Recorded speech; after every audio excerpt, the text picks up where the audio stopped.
Нет. То, что, ну, когда мы дома были, то, что мне надо скоро новый телефон. Он у меня разряжается, когда он выключен. Конечно, ну все уже. Все, у тебя новый телефон. Всегда не... Все просто, сейчас папа тебе отдаст телефон. Вот.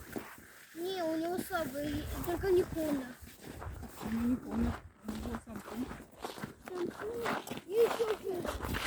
Да ладно. Айфон почти. Все, ладно. Любой айфон. Макс Про 13-й? 7-13, да? Ну нет.